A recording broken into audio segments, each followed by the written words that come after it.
So I guess like one of the earlier speakers, I'm presenting this on behalf of Jiayu Chen, who was unable to attend. We recently made a big move to Atlanta, so she's kind of in the midst of getting settled there, and I'm unsettled in here.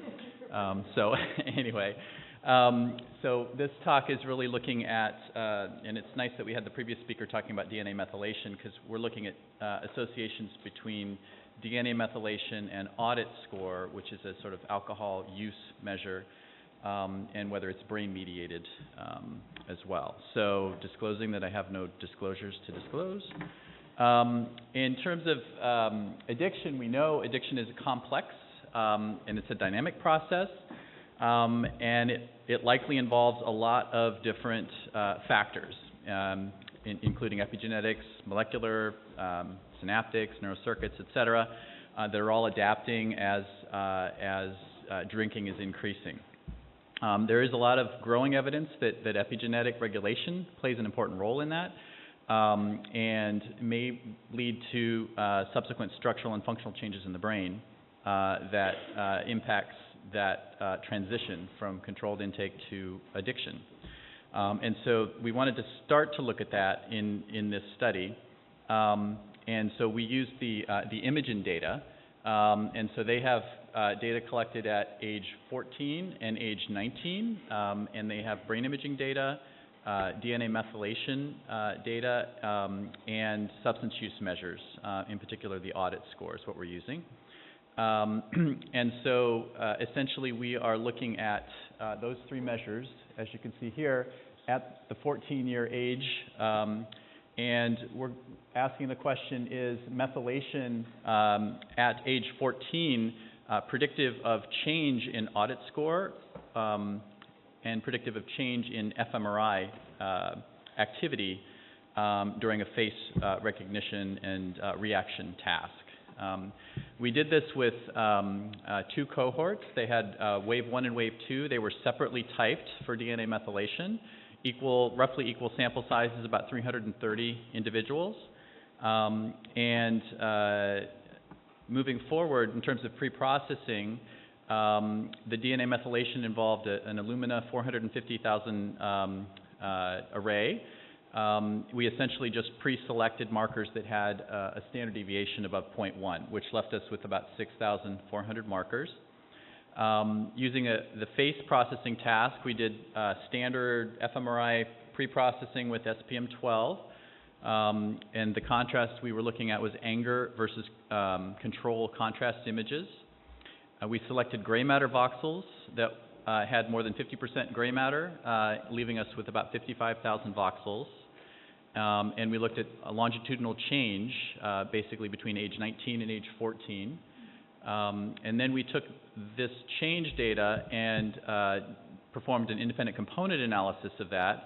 So it's essentially a source-based morphometry analysis, like a multivariate BBM type analysis. We're looking for co-varying gray matter changes between ages 19 and 14. And so you can see here at the bottom, we basically have voxels by subjects, and we decompose that into our component sources and voxels, and then we have loading parameters for each individual component and each individual within the data set. Okay. For the audit, we did the same. We basically took the change score for audit. We used 14 different measures that included audit questions 1 through 10, also frequency, symptom, harmful use, and total score. In terms of the analysis, we basically had 3 phases. The discovery phase was identify significant associations at age 14 in the methylation data, and linked to longitudinal brain function changes. And so we used basically just a univariate correlation there, FDR corrected for significance in multiple comparisons. At the next step, we looked at the associations in step A and examined whether they were related to audit scores. So the brain function audit measure, essentially. This is hard over there. Is there a way to do this on the? That's better. Okay, that's a little easier. And then step C was basically looking at this measure here between DNA methylation and change in audit. And so once we had the discovery data, we fixed it, and we basically projected the identified fMRI components to the replication data set. So we didn't perform a new ICA there, we just basically did a projection. And we looked at their association with the DNA markers and the audit scores. And then finally, we asked, is this a mediated effect? Is it more likely that it's going directly from age, DNA methylation to change in audit, or is brain function a mediating factor? And so, unlike many of our replication studies, this one actually did replicate relatively well. So you can see, in terms of at least the associations between these different measures, the discovery results shown here at the top, and here's the replication. You can see that the correlations are slightly weaker in the replication, as typically happens, but the directions are all the same, and they're all still significant. And so we're getting a negative relationship between DNA methylation and fMRI, and a negative relationship between fMRI and change in audit score, and then a positive relationship between DNA methylation and change in audit score. The mediation effect was significant in discovery, and it was marginal in the replication, close, and in this independent set.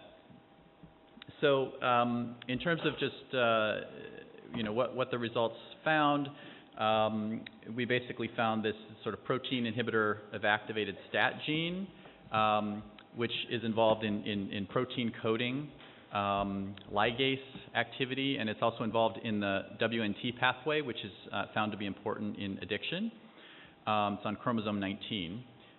In terms of the fMRI component, you can see visually over here, it basically involves frontal regions, middle, superior, and inferior frontal areas, and they're listed here. And then the audit score that was significant included the number of drinks containing alcohol taken on a typical day when they were drinking. So in summary, the individual associations that we found were consistent with some previous studies. So there was a previous report that showed that future binge drinkers showed reduced activity in left middle frontal gyrus when processing angry faces. The PIAS4 gene was previously found to be significantly altered in an animal study of rats in medial prefrontal cortex, adolescent alcohol-preferring rats, teenage rats, I don't know. So in some, this is preliminary, but we're, it is suggesting that epigenetic regulation may play a role in the development of addiction, mediated through these frontal brain regions, and that early DNA methylation may predict future alcohol consumption to a certain degree.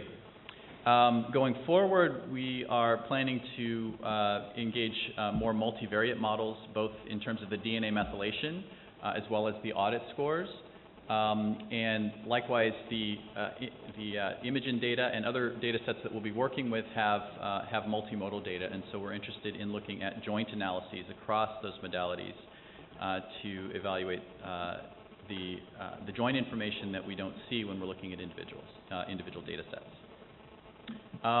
So in conclusion, just thanks to my lab. Let's see if we have, where is Jayu in here? Is